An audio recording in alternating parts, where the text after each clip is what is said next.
Okay, so it's been a minute, but hopefully now summer is over-ish, I guess.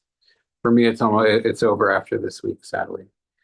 Um, and so hopefully we'll get back into a routine at least until Yom Tov, and then another routine after that, and we'll make more progress. But we're up to Hakdama Zion, which starts on page Kuf Yates. So just a very, very quick recap to sort of where we're holding. So the we're in the middle of several chapters that go through the Esther spheres and are explaining the spheres from various angles. And the way Rav Krauss, the author of the Sefer, set this up, he sort of it goes through different ways of thinking about the spheres by sort of counting from one to five. So he started off with in the first parak in parak Hey, talking about how all the 10 spheres are really one.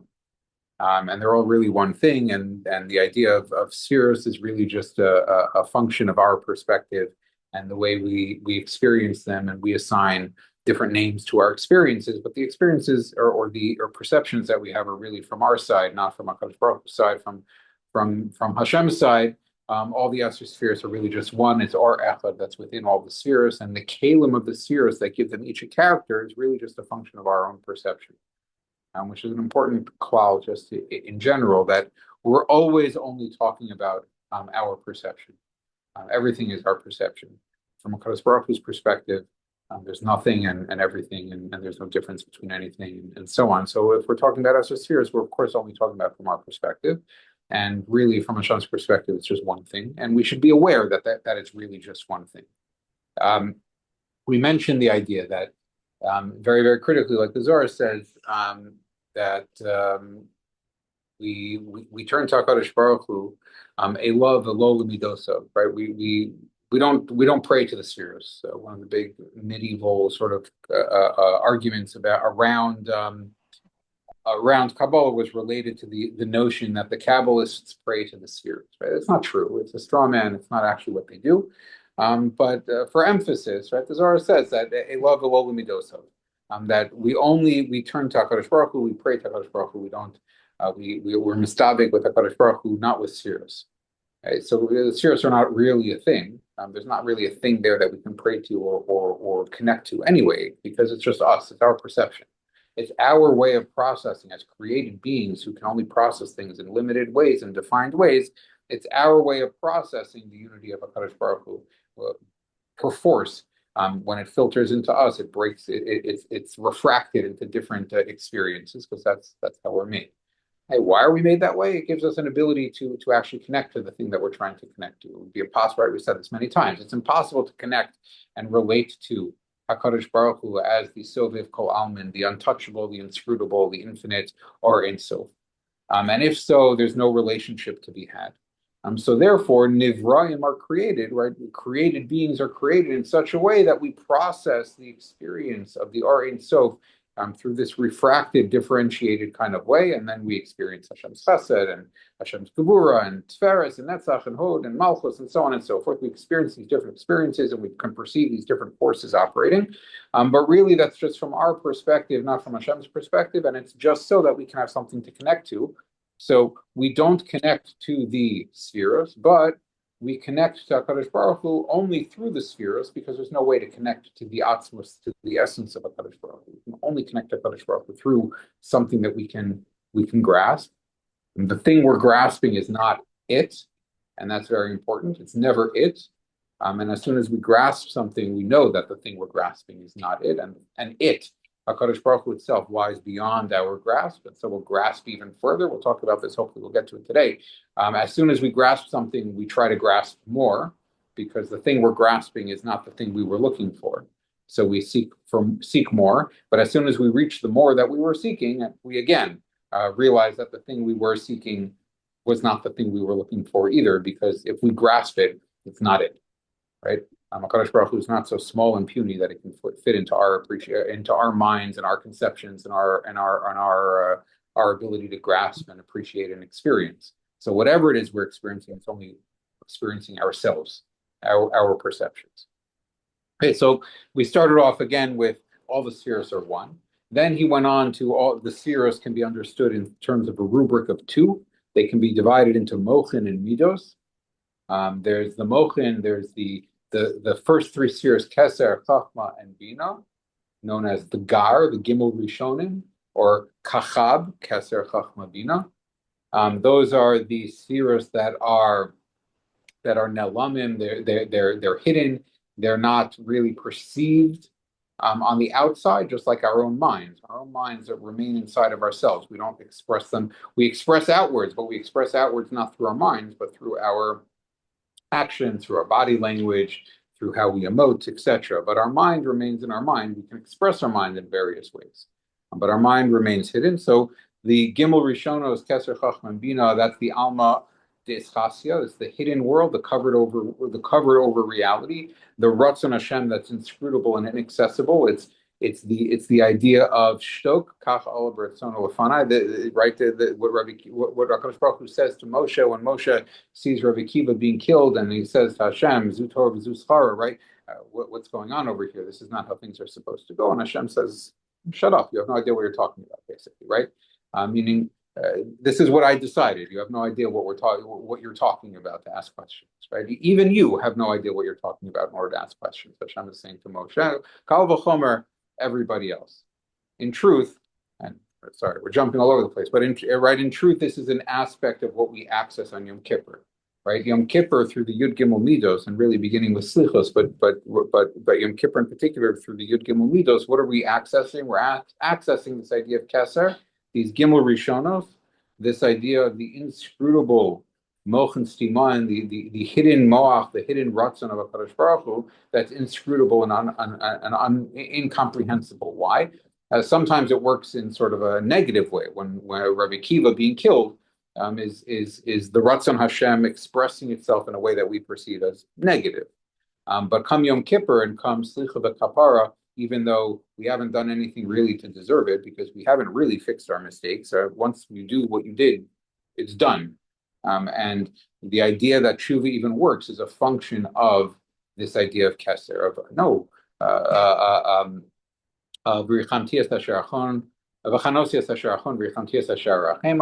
Hashem says, I'm gonna do whatever I want. You do an egel azav, and lo and behold, Hashem turns around and says, okay, and I can forgive you. Right? I'm not bound by anything. You think that bad actions mean punishment and good actions mean reward. No, you have no idea what you're talking about. Good actions sometimes mean bad things, like Rabbi Akiva, and bad actions sometimes can cause forgiveness, like the forgiveness after the Cheta Ego, which is really the paradigm for Slicha B'Kapara on Yom Kippur. Right. So on Yom Kippur, we sit in a reality of that access to that keser, which is inscrutable and incomprehensible, but we sit and we experience it anyway because it just happens, right? You don't even have to do anything on Yom Kippur, and Yom Kippur works, right? Yom Kippur is machaper all on its own. We do all the things we need to do because we don't get anywhere if we don't do the work. Doing the work is for us, not for Hashem. Even if we didn't do any of the work and there was no tshuva, no fasting, we didn't do anything on Yom Kippur. The day of Yom Kippur itself is machaper, right? So that's a function of this alma deschasya, of this hidden world of the Gimel Rishonos of the Mochim. Then those are the Mochin, and then there are the Midos, right? The lower seven Sefiros, Chesed, Gevur, Tiferes, Netzach, Hod, Yesod, and Malchus. Those are the Midos. Those are the Alma Disgalia, the reveal world, right? That's as the Hakdama to the Zohar says, right? That's the expression of that parallels the body, right? My arms and my legs and my torso and my heart and all the different aspects of my body that express itself outward. That corresponds to the seven lower spheres, and that's revealed, right? That has an external quality to it. I walk around and people see me. They see my body language. They see my actions. They can judge my actions. They can evaluate my actions. They can witness my actions and behaviors, but they don't know what's going on inside my head, right? Right, so dvarim shebalev eina dvarim, right? Like the Gemara says, it says in the context of halacha and contracts and things like that. But dvarim shebalev eina dvarim, right? The things that are hidden within me, those don't count, right? Because they're hidden. No one has any idea what's really going on. What really counts is the alma disgalia, what we can perceive objectively on the outside, what's manifest on externally, that is the midos. That's the 7 lower spheres from Chesed down to Malchus. Okay, so that's where we're holding, right? So we divided the spheres into 1, we divided the spheres into 2, and now in the next Hakdam and Hakdam Zayin, we divided into 3, into three different parts. So it says as follows. It says, now that we've explained that the Esser Sefiros can be divided into 2, Chein Mochin umidos, the Mochin and the Midos, Keser Chachma and Bina, the Mochin, and Chesed Gevur Tiferes Netzach Hod Yesod Malchus, the Midos. Namshech Atu Levar Ech Nechlakim Esser Sefiros L'Shlosha Bechinos. Now we're going to explain how it could be divided into 3 parts, 3 aspects. V'hu Al Yidei Shenechlak Gam Es Hasheva Midos Tachtonos Lebeis Bechinos Echad Tiferes Beis Malchus. The lower 7 spheres can also be further subdivided into 2 groups. One is called Tiferes, which really makes up the 6 upper spheros of the 7 lower spheres. So Chesed, Gevura, Tiferes, Netzach, Hod, and Yesod are Tiferes, one aspect, and Malchus, the final sphere, is a separate aspect. Okay, so now we have the Gar, we have Keser Chachma Bin on top, we have Tiferes in the middle, Chesed, Gevur, Tiferes, Netzach, Hod, Yesod, that's a chunk in the middle, and we have Malchus at the bottom, and those are 3 different aspects. Now, the Gar, Keser Chachma Bina, remains as we have understood it until now. That's the mind, that's Ratzon, Machshava, and Hirher, that's the pure will to do something. That's the Machshava, the sort of big picture thinking of this is what I want to do, this is what it's going to be. And Hirher, the actual movement of putting the pieces together to like form a plan, this is what I'm going to do. That's the Gar. Then below that is Tiferes. Tiferes is Chesed, Gevur, Tiferes, Netzach, Hod, Yesod. That's the implementation of my plan, right? All the things that I need to do to implement my plan, I'm going to, Moshe Schatz has a good mashal for this in terms of building a house, right? So I want to build a house. So my ratzon is I want a house. Why do you want a house? I want a place to live. Why do you want a place to live? Because I need a roof over my head. Why do you need a roof over your head? Because I want to be safe. Why do you want to be safe? I just do. Right? So ratzon, right? Pure, like just right, self-referential ratzon, like up to the point where like there's no more whys, just because. That's ratzon. That's keser. I want a house. I want to build a house. Okay, good. You want to build a house. Chachma says, I want this kind of high conceptual. I have a picture in my head. What the house that I want. Right? I have a picture in my head of the house that I want. Bina comes along and says, okay, you have a picture in your head of the house you want. So what are the components of that house? How do you actually put that house together? It's going to have this many bedrooms, and it's going to be this many square feet, and this room is going to be these dimensions, and the ceilings are going to be this high, and the kitchen is going to look that way. Plans, right? Not implementing the plans, but plans, detailed plans, right? I go to the architect now builds me plans. I go to the architect with an idea. I want a house. I want it to be this size. I want this many bedrooms. That's my chachma. That's my big picture, like idea of the house that I want. Then the architect starts drawing, right? And he starts making the actual substantive, detailed plan of the house where all the components individually have to fit together and make sense. That's Bina. Details. Separation, right? We said Bina is related to, is on the left side of the spheres because it's related to Gevura and Dinim, which is differentiation and distinctions between things. So instead of a big idea, I want a house, I want a 5-bedroom, 4,000 square foot house. Now we have to get down to the actual details. Okay, you want a 5-bedroom, 4,000 square foot house. Let's see how big your lot is, and let's actually start planning it out. Well, if that's what you want, how big is this bedroom going to be? Where's that bedroom going to be? Where we're going to put the stairs, right? And we come up with an actual floor plan, an architectural plan of the house, with all the details. That's Bina, right? None of this. The house doesn't exist. It's only an idea. It's on paper. Then from there we move into Tiferes, right? The system of Tiferes, Chesed, Gevur, Tiferes, Netzach, Hod, Yesod, and that is actually implementing the plan, right? So Chesed says, okay, let's go build it, right? It's Chesed is on the right side. It's Chesed. It's expressive. It's big thinking. We're going to go do it, right? So let's go. We're going to take a shovel and we're going to start digging, right? We're going to order all the stuff and we're going to get all the materials. We're going to hire the workers and we're going to get it all ready to go. And then Bina comes along and says, hold on. How big is the loan you got from the bank? You can cover these, huh? Gavur, right? Sorry, Gavur. Yes, right, Gavur. Right? How much money did you get from the bank? How much is this worker versus that worker? This material costs this much. That material costs that. Oh, that material you have to wait for a special order from Italy. It's not going to come for 4 months. You want to wait, or you want to choose something different, right? The plans, the big picture, and the implementation of the big picture now hits real life, and now we have to sort of balance it out with real life. So Gavura comes in and says, not so fast. You can't do all the things you wanted to do. Tiferes comes along, and Tiferes says, okay, I have what I want to do, and I have all the things I'm working to implement. And then and Gavura comes along, and I put the two together, and now we can start. Now I have an actual an implementable system of what to do. Right? I wanted a basement, but I live in Houston. Okay, you're not going to have a basement. So Tiferes says, okay, so I'm not going to have a basement, right? Because I can't. Chesed says I want a basement. Gavura says you live in Houston and it's going to flood and sink into the ground, so you have no basements for you. And Tiferes now puts the two. Okay, so we're going to come up with a house that balances both of those together. And here it's not a balance, but you're not going to have a basement, but whatever, right? And then second, all right, we'll add another floor, right? Maybe Tiferes is going to synthesize what is possible with what's actually desired and put them together to now this is now can happen. This is what can happen, the two together. And Netzach goes along and says, okay, so now let's do it. And Netzach comes and says, that's actually implement, right? Netzach and Hod are the right leg and the left leg. Without the legs, I stay in one space. I have hands, but my ability to actually do things and like impact the world is limited because I'm stuck in one spot. So Netzach and Hod take me to the places I want to go, and now I can project myself outwards, right?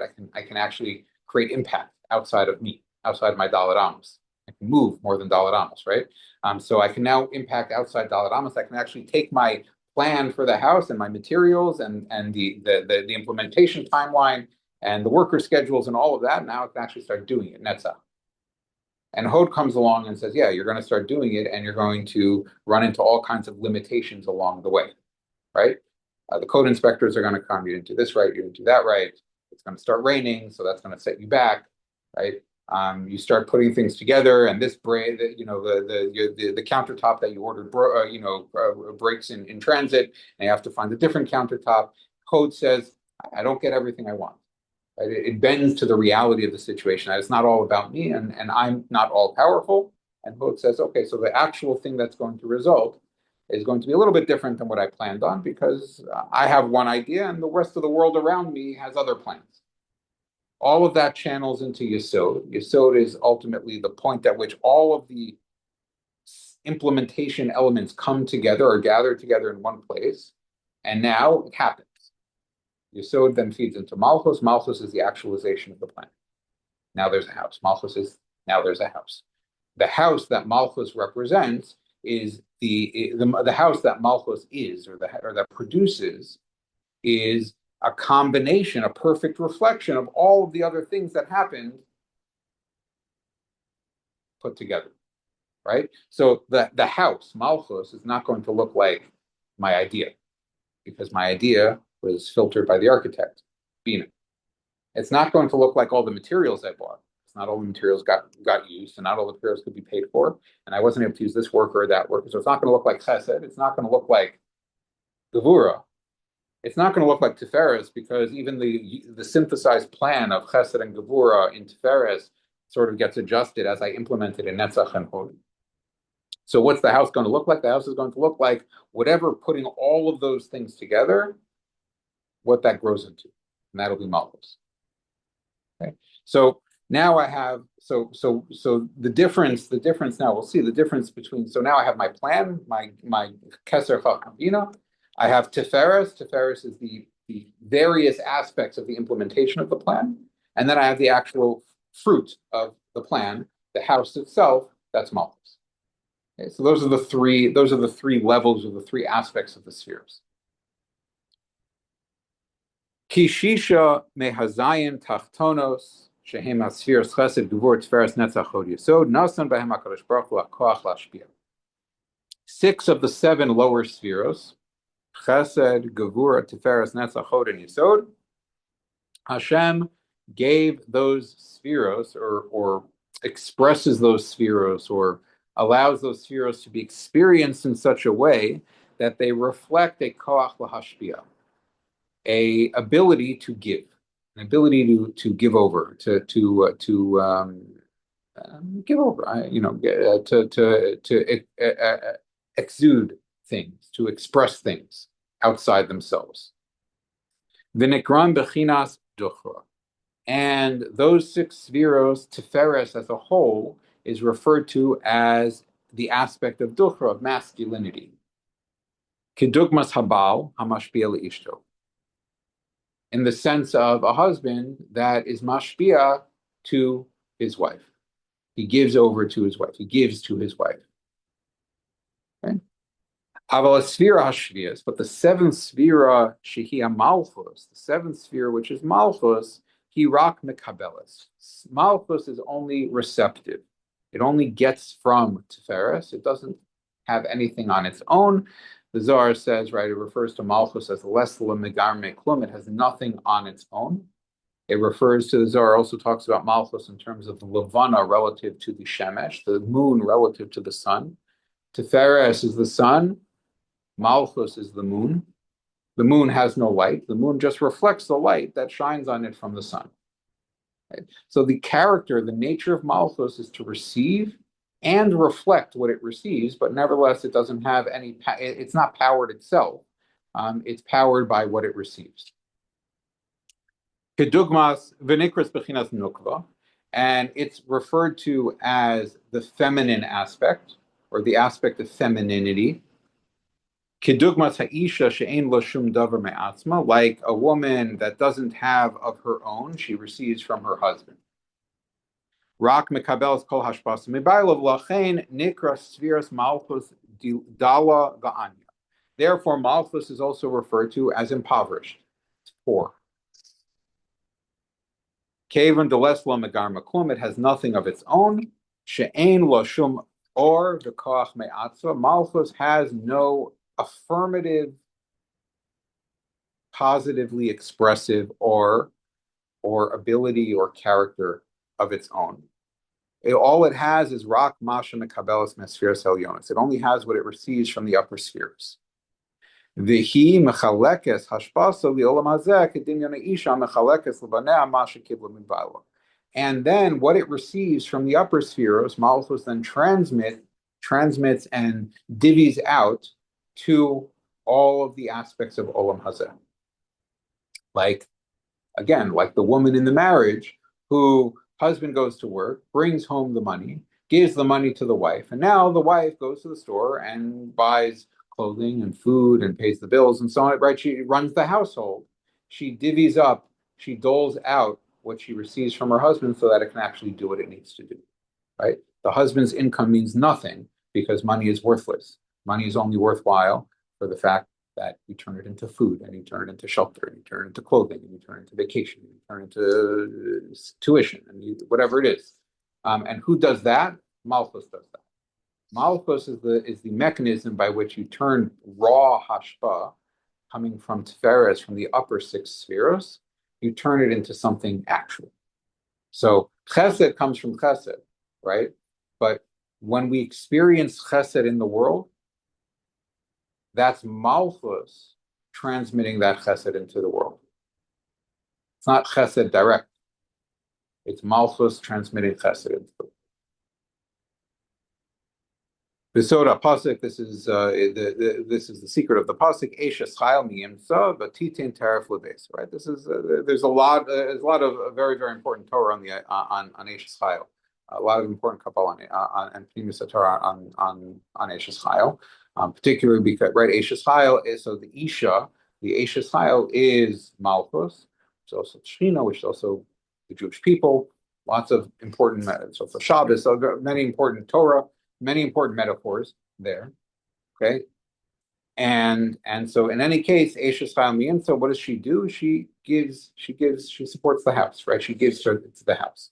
She doesn't create what she gives to the house, but she receives from her husband and then makes the house run with that. Okay, so that's effectively the function of Malchus. Okay. Now, just as an aside, it's just worth pointing out, we'll probably encounter this at various points. So just because of how he frames this, so Malchus, sometimes you find in the Svarim that Malchus is the thing that feeds into Olam Hazeh. Okay, so it's the level right above Olam Hazeh. Other times you find that Malchus is Olam Hazeh. This world is Malchus. Malchus is the house. All of the things created, all of the plans and all of the materials and all of the workers and so on and so forth, they created a house. Malchus is the house. Malchus is the world that's created through the Ratzon and the other spheres operating. But many times you also find that Malchus is not this world. This world is something lower than Malchus. Malchus, the Shari Ora, Rabbi Yosef Gatila talks about this extensively in very, very beautiful language, right? Malchus is the brecha. Malchus is the pool that's fed by the river. And from the pool from the pond that's fed by the river, you irrigate the field, right? So that you dig irrigation ditches from the reservoir, from the brecha, and those irrigation ditches channel water out of the brecha where it's collected, where it's received from the river, and now bring that water to the field, which now you can grow things in the field, right? So Olam Hazeh is the growing crops in the field. Malchus is the brecha, is the pool that receives and collects all of the bracha, all of the shefa coming from above. And that shefa is then channeled in the right ways, right? How much water does the cornfield need? And how much water does the apple orchard need? So you dig different types of ditches and you give the right water to the right places. Okay. So incidentally, by the way, just derech agav, I guess, if we think of Malchus in terms of this idea of brecha, of sort of that reservoir that then feeds the rest of the land, so the actually feeds into the world and lets the world flourish through what it's feeding into the world. So the Shari Ora talks about this specifically in the context of brachos, right? When we say Baruch Atah Hashem, Baruch, the word Baruch is invoking Malchus, right? Not all kavvanahs function this way, but the Shari Ora discusses this way, that the word Baruch is a reference to Malchus. So anytime we say a bracha, we say Baruch Atah Hashem. Baruch, what are we addressing, so to speak? What are we bringing to mind when we say Baruch? We're bringing to mind the immediate source of the thing that we're experiencing. Right? Brachos are set upon experiences, right? Berachos Shachar, Sedayim, Asher Yatzar, Brachos on Nanin, Brachos on food, etc., etc. Where is this thing coming from? The thing you call to mind first, you're working your way up. The thing you call to mind first is Baruch, is Malchus, the immediate source for what I'm receiving or what I'm experiencing right now, right? I get up, I wake up in the morning and I stretch and Baruch Atah Hashem Elokeinu melech haolam is okay for food, right? So where does my ability to sort of take my body that had a terrible night's sleep and is now in lots of pain, and I stretch it out and now I feel full and limber, etc., etc. So where is that energy coming from? It's coming from Malchus. That's what that's what I'm sort of drawing to mind when I say Baruch. Baruch is Malchus. Happens to be that when I don't sit in Malchus, I say Baruch, right? Malchus, Atah Hashem Elokeinu. There's no difference between anything, really, right? Don't think Malchus is a thing. It's not a thing. Baruch, Malchus, right? The immediate source that I can relate to of where the good that I'm receiving is coming from. That immediate source that I can relate to is really just Atah Hashem Elokeinu, right? Is something much, much bigger than that I can't really touch. Yud Kei Vav Kei, Shem Havaya, not Shem Havaya in an inaccessible way, however, it's Atah Hashem Elokeinu. It's the Shem Havaya, but in a way that I can apprehend. Right? Elokeinu, Elokim is gematria HaTeva, right? Nature, things that I can appreciate, the way the world functions, the natural laws that I experience in the world. So you make a bracha, it's I'm bringing to mind where my bracha is coming from, but again, a love derech midosov. I have to get at Malchus in order to get at anything above Malchus, because I can't touch the thing that's above Malchus. But as soon as I touch Malchus, immediately I say, no, that Malchus that I'm relating to, the immediate source of the shefa that I'm receiving, that thing, Hashem Elohim, right? Etc. Okay, fine. In any case, fine. So sometimes we refer to Malchus as the world itself. Sometimes we refer to Malchus as the thing that feeds the world, and the world is a thing that's lower than Malchus. Okay, really, it just depends on from what angle or from what perspective we're thinking about or talking about these things, right? We've said many times, Hakol be'erichin, we've said many times, we've talked about the holographic principle, right? If I zoom in on something, it's the same picture as when I zoom out, right? If I zoom in on the smallest aspect of reality, that tiniest aspect of reality is going to be a complete system of everything, the same as all of reality is a complete system. There's no difference, right? This is the idea of a human being, right? Human being is Adam. Adam is B'Tselem Elokim, right? And Adam corresponds to Adam Kadmon, which we've talked about, which is the sort of the all-encompassing fundamental framework for all of reality. In the Seder Hashtalshalos, we start from the Or Ein Sof. From the Or Ein Sof, we went to Tzimtzum. Tzimtzum then had the Kav reintroduced within the Tzimtzum, and out of that Kav was formed Olam Adam Kadmon, right? Which is a paradigm for all of creation. All of creation exists within Adam Kadmon. It's no coincidence that Adam Kadmon is Adam Kadmon and we're Adam, right? We're Adam, and where do we come from? We come from Adam Harishon, which is the same as Adam Kadmon, right? Adam Harishon, Adam Kadmon, just primordial, fundamental, primordial, essential man, human being, right? So we are a microcosm of the entire universe, right? If I zoom in, there's no difference between the makeup of a human being and the makeup of everything. You look right, right? I can look at myself and I can experience the totality of all reality through a careful, sensitive examination of self. And so too, I can zoom out entirely and look at the world and understand myself by looking at everything. And if I zoom in further on myself and I look at a single cell, or look even deeper and look at a strand of DNA within that cell, or go even deeper on a molecular level, I can sort of, again, in theory, reconstruct the entirety of me out of just a little piece of me, because everything is already in it. Okay, so we can talk about Malchus as both the world, but we can talk about Malchus as the thing that feeds into and creates the world, because Malchus itself is a microcosm of the whole system, right? If I have Keser, Chachma, Bina, Chesed, Gvur, Netzach, Hod, Yesod, Malchus, I have 10 Sefiros. Each of those 10 Sefiros, we've said, contain 10 Sefiros. So Malchus has within it a Keser, Chachma, Bina, Chesed, Gvur, Tiferes, Netzach, Hod, Yesod, and a Malchus to Malchus. There's a Malchus within Malchus. So if I can talk about our world, or I can talk about our reality as the Malchus of Malchus, okay? So it works that sometimes we can talk about Malchus both as the place that feeds our world, as well as our world itself. Our world itself is Malchus, but Malchus zoomed in. And the thing that feeds our world is the Malchus that our world sits within and exists within. And that Malchus in general, which consists of all aspects, right? There's Keser de Malchus, Chachma de Malchus, Bina de Malchus, etc., all feed into the Malchus de Malchus to create our world. Okay? Just happens, by the way, if it's overly complicated, maybe it's not overly complicated, I don't know, but when we talk about Malchus containing all 10 Sefiros, and the 10 Sefiros of Malchus then feed into the Malchus de Malchus, which is our world. What's Keser de Malchus? The Keser within Malchus. Where does it come from? The light that flowed over. Yeah, but what light is that?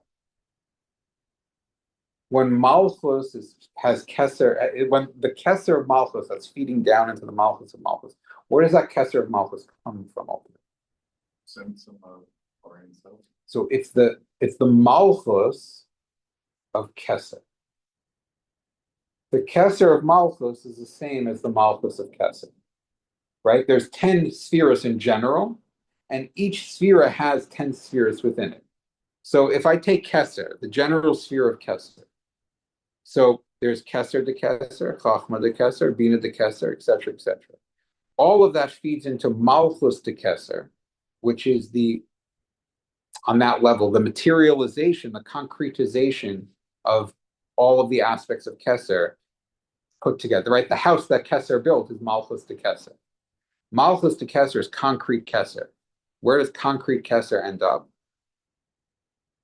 In the concrete place. Where's the concrete place? Malchus.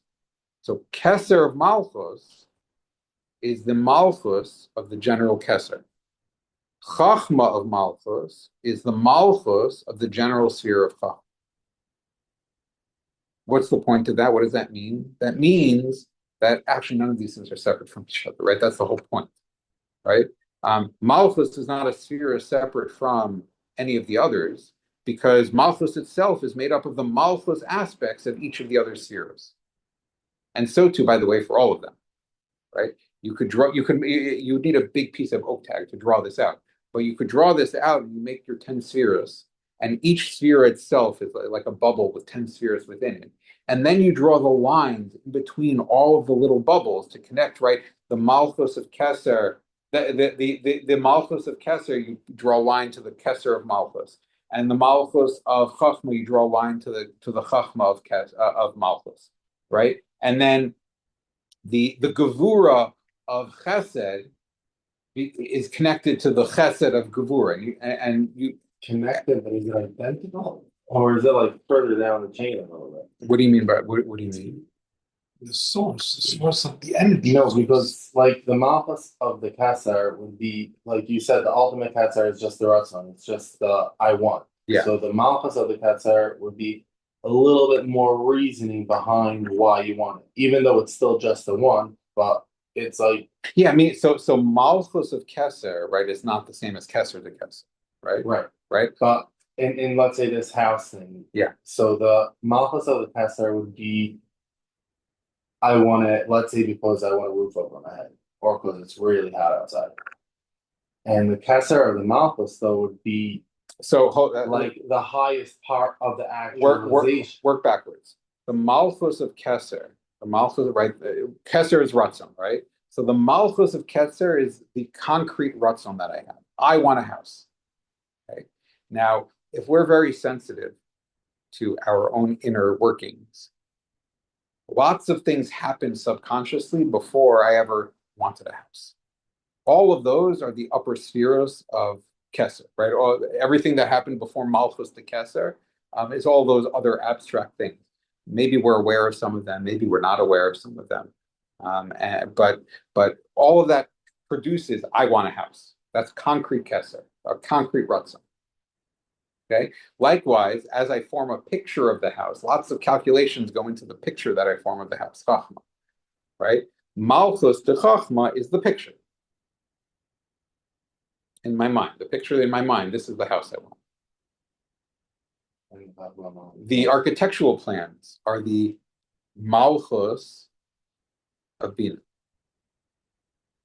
So many things go into producing those plans, right? We have to work backwards. So like all the things that produce the concrete end result, those are the upper spheres of that particular, that create, that feed into and are reflected in that result, right? So the architectural plan, right? The architectural plan is both a thing that exists on its own, but also is a reflection of everything that went into it, right? All of the things that went into it, all of the conversations and the back and forth and the measurements and the surveys and so on and so, and the adjustments and the tweaks and whatever in drawing the plans, all of those are reflected in so you're saying the blueprint. So that's the Malchus of the Bina, but that blueprint is actually present within the house itself. because the house itself, Malchus in general, the house itself.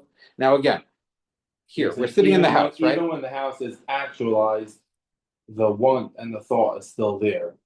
Yes, precisely so. Right here, I'm sitting in a house, right? Although DH has removed all of the floor plans from the website, right? But I'm sitting in the house right now. So and there is a floor plan, right? There is a floor plan to the house. I don't have it on paper anymore, and it's not online anymore. But there is a floor plan to the house. It's hidden, right? Because it's and so much so that somebody could come in and rewrite it. Exactly. Someone could walk in and reverse engineer those things. Okay. Again, you have to be sufficiently sensitive to be able to reverse engineer it. You have to be able to really pay attention. Some things are easier to reverse engineer. Other things are much more subtle. But all of those things are present within the end result. So that means the Malchus of Bina, the blueprint, is in the house. It's not apparent, but is there, latent, and it can be pulled back out and recreated from the house itself. Okay, so the blueprint. So the point of that is the architect is not separate from the house. The blueprint is not separate from the house. They're enmeshed with each other. What does that mean? That means the Bore is not separate from the Nivra.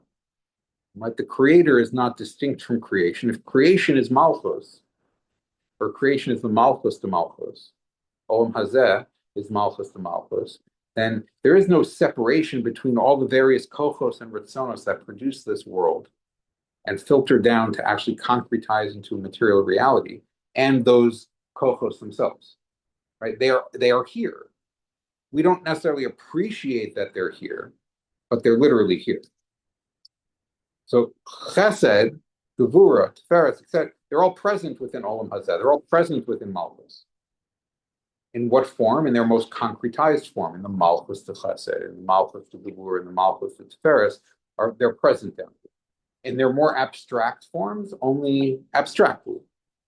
Their concrete forms are accessible here, not their more abstract form. But if I sufficiently reverse engineer it back and back and back, I end up really transcending the limits of the house that I'm in, right? When I'm sitting in the house and I reverse engineer the house into a blueprint, what have I effectively done? In a certain sense. I'll go the other way. I feel like it's easier for me to understand the reverse engineering part. But yeah. The Malchus of Bina,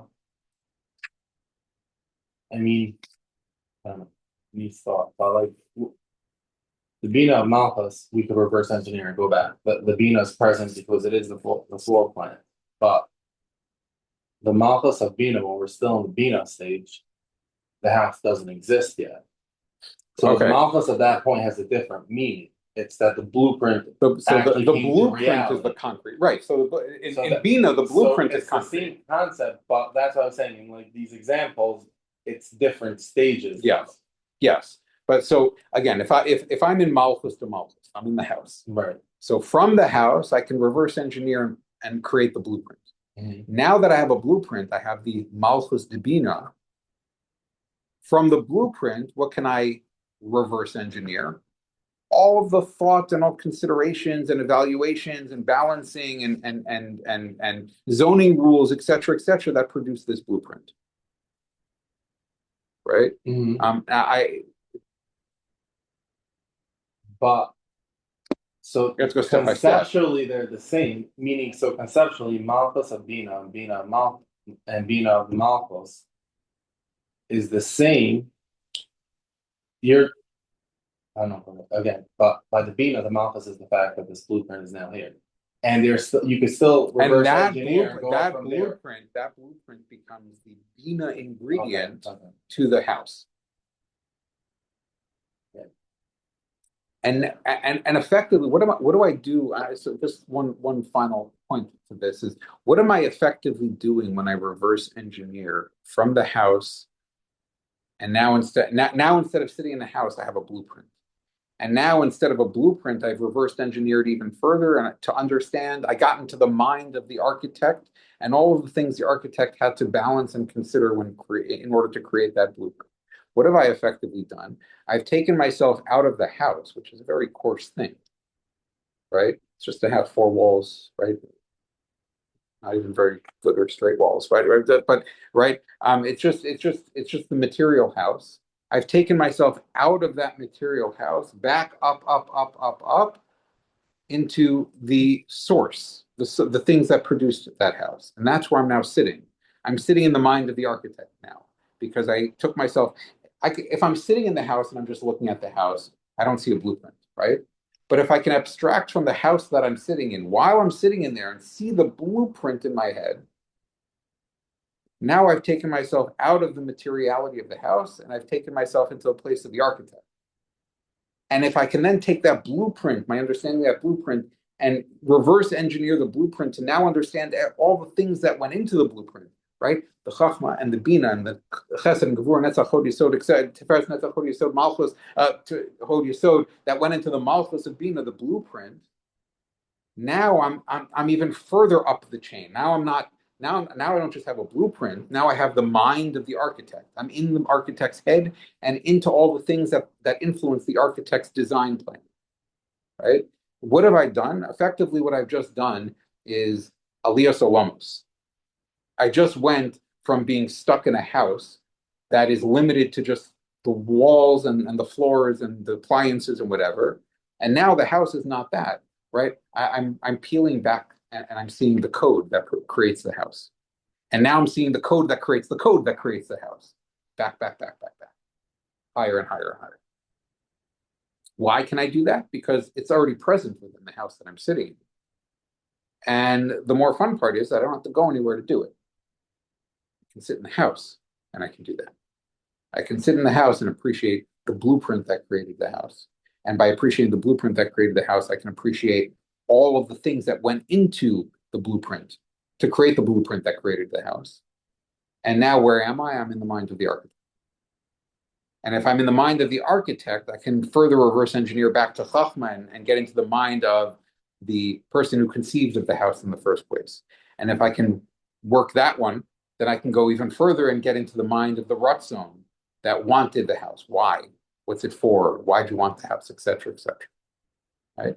That's aliyas olamos, right? That's really moving. That's not, as Tosa says, that's effectively daled nefnasul lepardos, right? Ben Azai, Ben Zomer, Rav Akiva, and Acher are all sitting in the same room the whole time, but they're going and they're being matayil in the pardes. Why are they being matayil? Where they didn't go anywhere. They didn't have to go anywhere. All they have to do is peel back the layers of exactly where they are, and now they find themselves in a different reality. I'm no longer living in the house. I'm living in blueprints. I'm living in the zoning rules that create the blueprints, right? And back. So in any case, but I can only do that because the most high is present within the most low. Yeah, that makes sense. Okay, fine, good. Okay, sort of, to some extent, fine. Okay. Okay, the Elu Hashisha Sefiros Nikra Malshem Tiferes. So these 6 Sefiros, Chesed, Gevurah, Tiferes, Netzach, Hod, Yesod, are called by the name Tiferes. Ki Sefiros Tiferes Romez al Haguf, because the sphere of Tiferes, the Zohar says, the sphere of Tiferes hints at the Guf. Ukamosha Haguf hu ke'ein amud amsai ben hayadayim v'raglayim, just like the Guf, the torso, is the sort of middle line that holds together the arms and the legs. V'kulam niksharim ba, they're all attached to it. Chein hu sefiros Tiferes ha'amud amsai, likewise the sphere of Tiferes, right on the sort of right the organized structure of the spheres. Tiferes is sort of in the middle of the middle, right? It's the central point of the human-ish form of the spheros, right? That the spheros are often depicted in. So Tiferes is that middle point, is the torso. Shekol hachamesh Sefiros mikusharos bo, that the 5 Sefiros, Chesed, Gevurah, which is the right and the left arms, Netzach, Hod, the right and left legs, and Yesod, the sexual organ, is mikusharos bo, are all attached to the torso. V'lachein nikru kol hashesh Sefiros al shem hatiferes, and that is why all six of these Sefiros, they're given a singular name. They're all called Tiferes, right? So you find in the Sfarim, right, that Tiferes sometimes refers to the specific sphere of Tiferes. Sometimes it refers to the Tiferes as inclusive of all six of these at once. The system of Tiferes. Okay. In any case, okay. So that's Tiferes. So Tiferes is those six. The Elu Ashisha Sefiros Biyacha Nikra Gam B'Shem Shisha Ketzavos. These six Sefiros, the system of Tiferes, are also referred to by another name called Shisha Ketzavos, Shesh Ketzavos. The 6 points. Kevan Shebiyachad Hema Nechshavim Keguf Echad Bala Shisha Ketzavos, because together these six Sefiros are like a single body made up of six extremities. Ve'im kol zeh yesh b'chol sefira mehem mida v'hashpa miuchedas ma she'en b'asheni. And although you have a singular body made up of 6 points, each of these 6 points has its own character and gives over its own energy, has its own abilities that the others don't have. The suge hashpa v'anhaga shel elu sefiros hem hafachim minagdim zeh lezeh. And the nature of how these function is that the Sefiros that are attached to Tiferes, Chesed Gevura, Netzach Hod, are all opposites of each other. Kamo Chesed shebiyamin, the Kenegdo Gevura shebismal. You have Chesed on the right side, Gevura on the left side, Lezeh, Nikraim b'Shem Kitzavos. This is why it's called Kitzavos, points, extremities. Kedimyon Shisha Kitzave Ha'olam Shehem Mizrach U'Marav Darim Tzafon Mal U'Mata, like the 6 points of the world, or the 6 points that make up any space. Okay, north, south, east, west, up and down. Okay, no, right? Sukkah system, right? That's exactly what we do for Lulav. Shekol tzad hu ha'hefech hamuflag mitzad ha'acher. Each of these sides is the opposite of the other sides. Okay. This, by the way, this idea that he's alluding to now, it's very much related to what we mentioned earlier, which is the idea that the spheres are really only one thing, and it's just our function of our perception that they're experienced as different. Chesed is not a thing. Chesed is just the opposite of Gevura. Gevura is not a thing. It's only understood in relief against Chesed. Right? These things are only have character because there's an opposite character against them. This is the idea that the Zohar talks about. Les nahora elama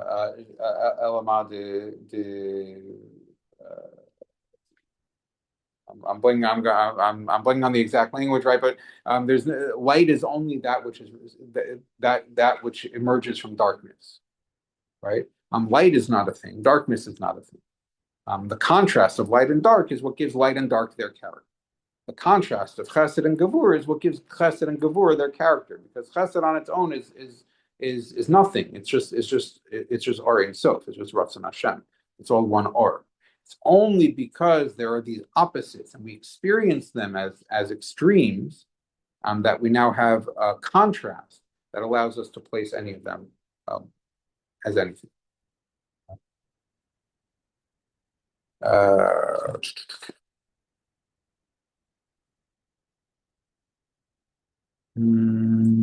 Okay, very, very quickly, just a little bit further, just not to interrupt the middle. Okay. And now, since Tiferes and Malchus are function like a woman and a man and a husband and wife, so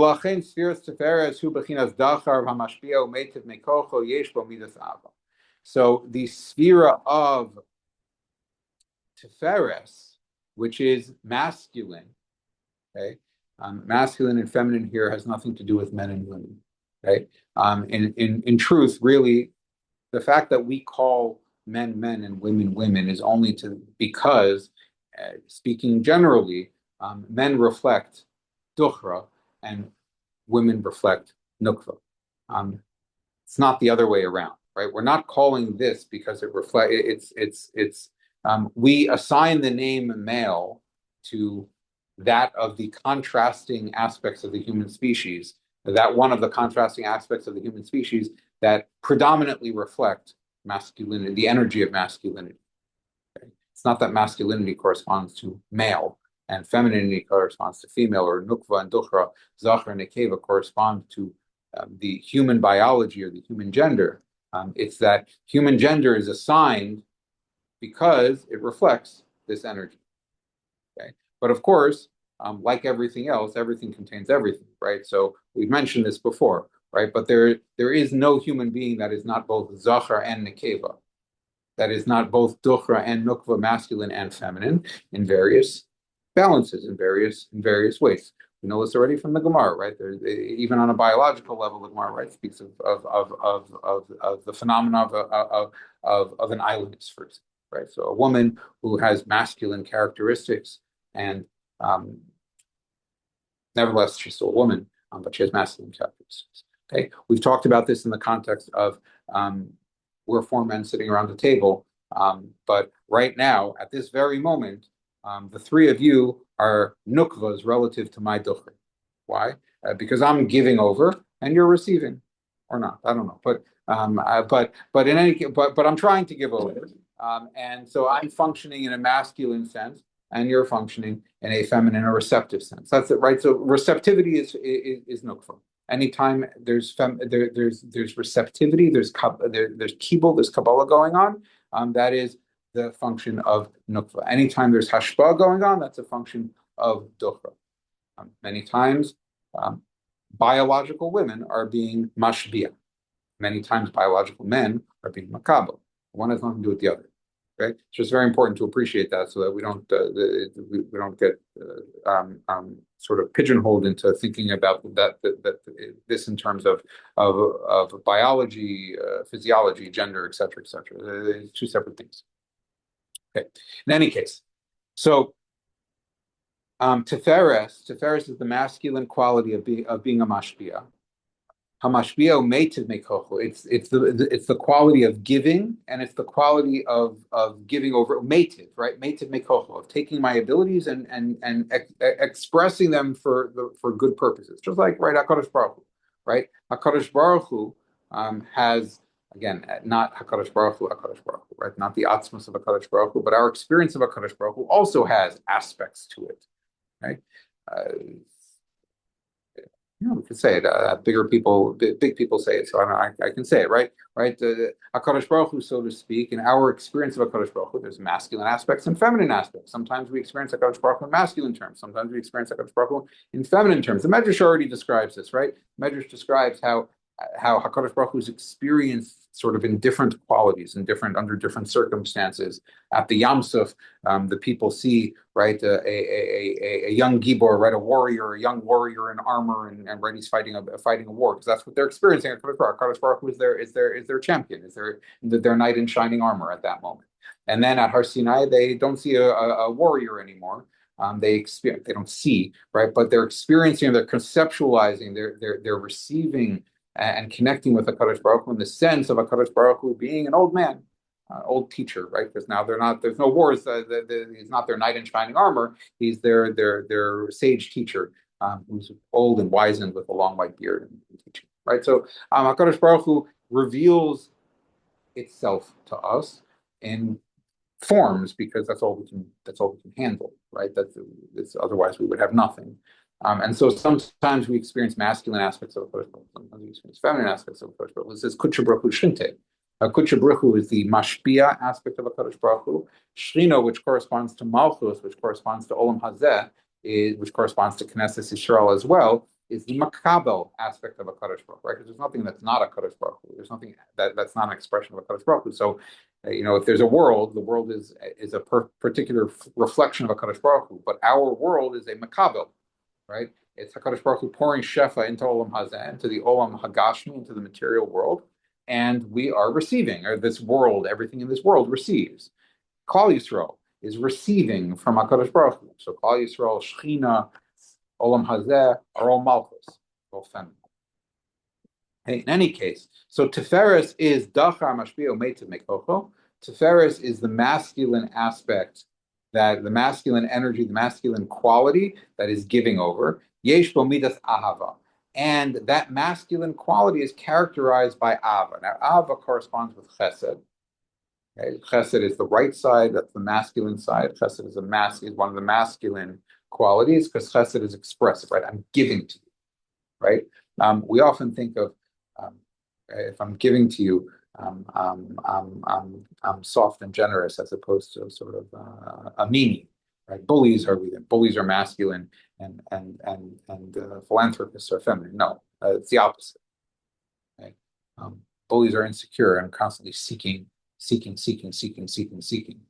actually feminine. They don't have. They're trying to receive. That's why they're seeking attention. And the philanthropist who's giving, generous, etc. They're imposing themselves, right? Well, money talks. When I give you my money, I get to make decisions, right? That's why chesed can be very destructive if it's not directed and balanced properly. Because chesed can overwhelm the makabel, and now there is no makabel anymore. And the mashpia, the Baal Chesed, turns the ani, turns the receiver of tzedakah, turn it into their vision as opposed to letting someone stand on their own 2 feet, which is what chesed is supposed to be. So chesed corresponds to Ava, and so Ava is a characteristic of Tiferes. Ki has pashtos lahanik lashpia tova uzulasa nimshach memidas Ava. Right, the desire and the quality of giving and expressing and giving over to another, that is an expression of Ava. The nirmaz b'pasuk b'tilm zacher chasto zecher b'chinas dacher mashpia al yidei b'chinas chasto zeh midas ava ki al yidei ha'ava yoredas hashpa, because through love that's how the hashpa comes out. If I don't love you, I don't give you anything. So because I love you, and when I'm expressing love, then I'm giving. I'm expressing. I am being mashpia. The Sifsei Malchus shehi b'chinas nukva, and the sphere of Malchus, which is the feminine aspect, Kaballah es hashefa, which receives shefa from Tiferes, yesh ba midas yira. That's characterized as yira. The nirmaz b'pasuk isha yiras Hashem. Isha hi nukva, amekabelas mitzamtzim es hashefa b'socha. Right? Isha yiras Hashem. Right? So Isha is Malchus. Isha is nekeva. Right? Is feminine. So Isha yiras Hashem. That is. So Yira is bound up with the idea of Malchus, the idea of Nukva, of femininity, of being makabel. Why? Because what is the function of Yira? The Nukva is mekabelas mitzamtzim es hashefa besocho. The makabel receives what it's given, right? So I'm seeking a donation. So the donor comes to me and says, I'm going to give you a donation. Right? So I receive the donation. By receiving the donation, what do I do with that donation? I mitzamtzim it. I limit it. I constrain it. Why? Because now in the mashpia, in the philanthropist, that money was limitless. Not that he has endless money, but the money had limitless potential. But now that it's given to me, it's only going to be used to buy more books, right? Or whatever, right? It's going to be used for my purposes. And I can only have so much money. I can only receive so much. So you have lots to give, but I don't have the capacity or the resources to actually use everything you want to give me. So the makabel is always mitzamtzem, the thing that it receives. It constrains it, it limits it, it gives it definition. And by receiving it, it also limits the potential that thing has. It had limited potential, and now it's defined in a certain way. That could have been a donation to any million different good things, but now it was a donation to this cause, and that's what it's limited to, right? So the receiver is by definition mitzamtzem and limits something. Yesh b'yiras Hashem, and so that has the aspect of yiras Hashem kiat simsum nimshach mimidas yira, because simsum comes from yira, yira comes from simsum comes from yira. What's yiras Hashem? Yiras Hashem is I'm small relative to you're big. You're so big, right? Many types of yira. There's yiras ha'onesh, there's yiras ha'chet, there's yiras ha'romamos, but all of them have in common that there's a differential between me and you, and I am small and you are big and I'm dependent on you, and therefore I am perhaps in fear of consequences, what you can do to me, hit me with lightning bolts, not give me the donation, etc. Or perhaps less coarse than that, just yiras haromimos, right? I'm in awe of your greatness. You're so impressive. You're so big. You're so powerful. I'm not afraid of you. I'm blown over by you. But that's yira. So yira makes me small in the face of your bigness. And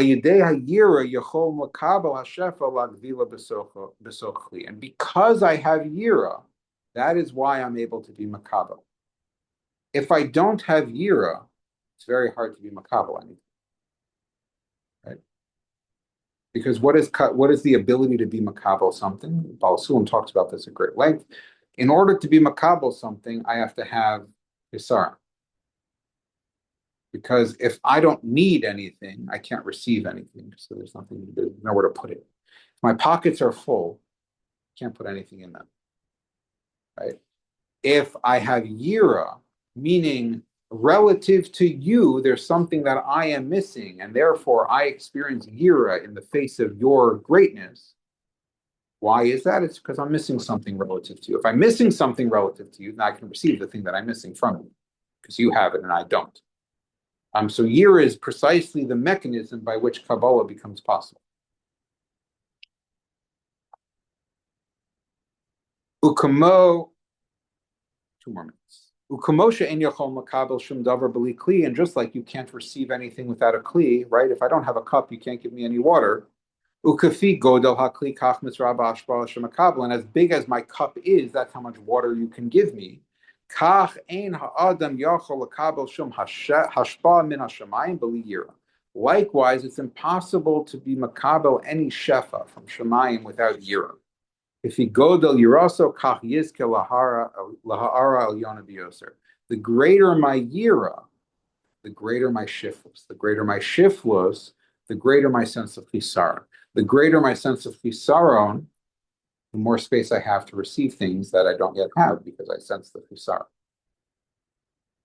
Okay, so yira that's what yira is doing. Yira therefore causes the ability to be makabel. The Rashash actually explains in HaTorah the Rashash has I don't remember if we did it, we might have done it at one point, has a piece where he talks about how, I think I did it with someone else, he has a piece where he talks about the essential function of tefillah. All of tefillah is just trying to open up new levels of malchus that you weren't previously aware that you had. And that's all tefillah is. Because what is tefillah? Tefillah is creating kalim to receive the shefa that HaKadosh Baruch Hu is given. Right? Again, one aspect of tefillah is that, right? I ask and you give.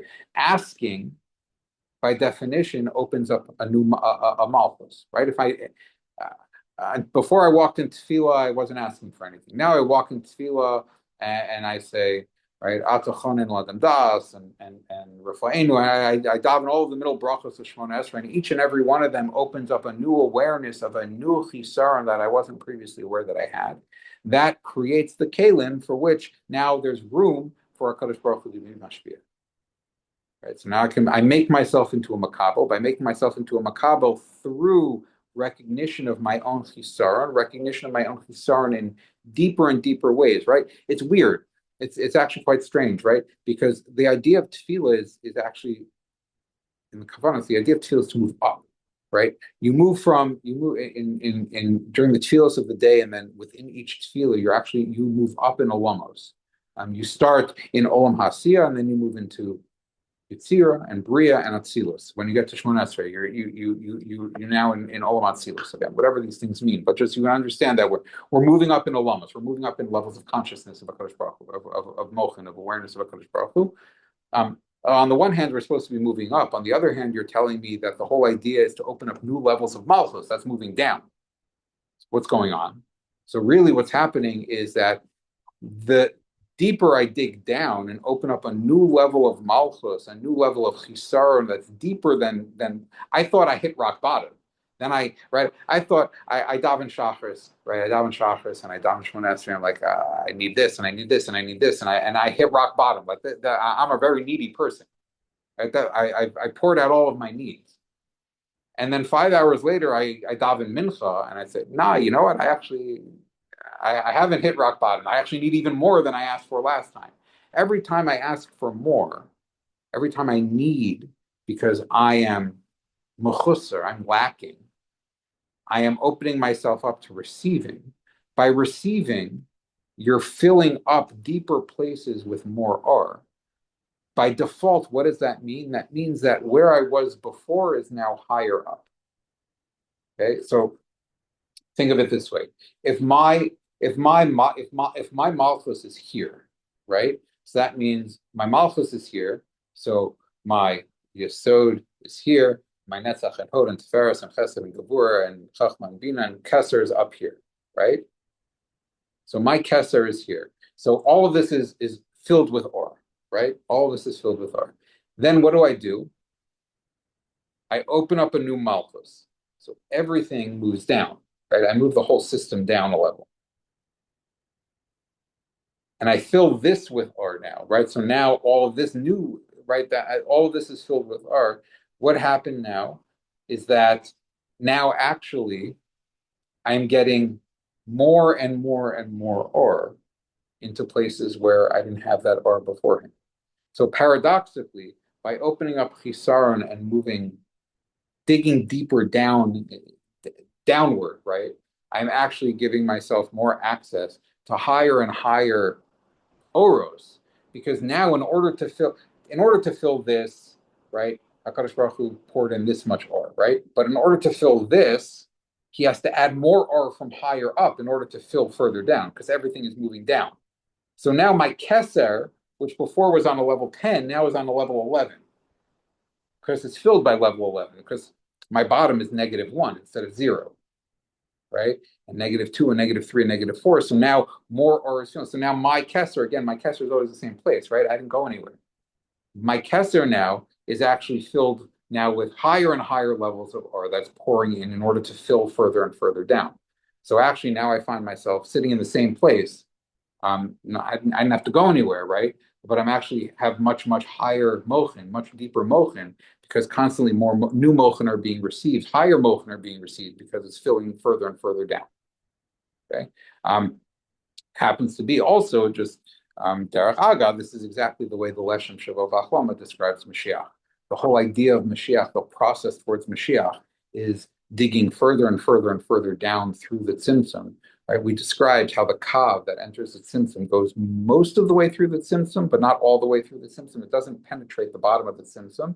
The whole point of the entire story of creation is pushing the kav further down, right? The malchus, which is the bottom of the kav, pushing it further down, further down, further down, further down, further down until it penetrates the bottom of the tzimtzum, so that it reconnects with the Ar Ein Sof that's surrounding the entire tzimtzum. And now the entire tzimtzum fills up with Ar Ein Sof because it's getting Ar Ein Sof from the top and the bottom equally, and the whole thing refills with Ar Ein Sof. What are you doing? You're pushing malchus further and further down. You're getting into deeper and deeper places, more sensitive places, right? Like the more sensitivity I have, right? We've mentioned this also. I'm sorry, I'm going over, but we've mentioned this before in terms of like of gashmius, right? Avoda begashmius. I've mentioned Rav Itchemeyer has a piece where he talks a couple different places where he talks about how those who have sensitivity to gashmius have an ability to access levels of kedusha within gashmius that people who don't have such sensitivity can't access. Right? It's all about sensitivity. Someone who it makes no difference whether the steak they're eating is from Argentina or is A5 Wagyu, right? So they're not so sensitive to things. So they'll never appreciate the chisaron of not having A5 Wagyu because it makes no difference, right? Person who's more sensitive is able to appreciate deeper levels of chisaron. Right, and so ironically, there's benefit. There's a tool there in being highly sensitive to gashmius. You can also use that to become highly sensitive also to ruchnius, right? That a person who's more sensitive, or a person who's less sensitive, learns the Amud of Rosh Hashanah for the Colosseum. Like, okay, I did the Amud, right? The person who's more sensitive says, I did the Amud, but I didn't do Rashi and Tosafos. Person who's more sensitive, I did the Amud and I did Rashi and Tosafos, but there's so much more than just Rashi and Tosafos that I didn't do, and I'm aware of that, and I recognize that there's more to do there. And the more sensitive, and if you're even more sensitive in learning, right? You could have gone through, everything in the Masifta and all the yeshivas rate, et cetera, and still appreciate that there's more there. And if you're into Penimiyus HaTorah, you can do all of the nigla on the Amud in Rosh Hashanah, and then appreciate, hey, I haven't gotten to the Penimiyus of this whole sugi yet, because there's still more to get at. And so the sensitivity, the appreciation that there's always something that I'm not touching yet, you can only have because you're sensitive to it. And then you open up a new vista of chisar, which can be filled with more R, which then forces more R into the system, which means that the top of my system is actually receiving much higher R's than it was before. And that's in any case how it works. Okay, so next time we'll continue with this idea of Yira, and why everything sort of Yira triggers everything. I'm going to go on for a few pages on this idea of Yira and Chisaron and so on. But okay, stop here. Yeah.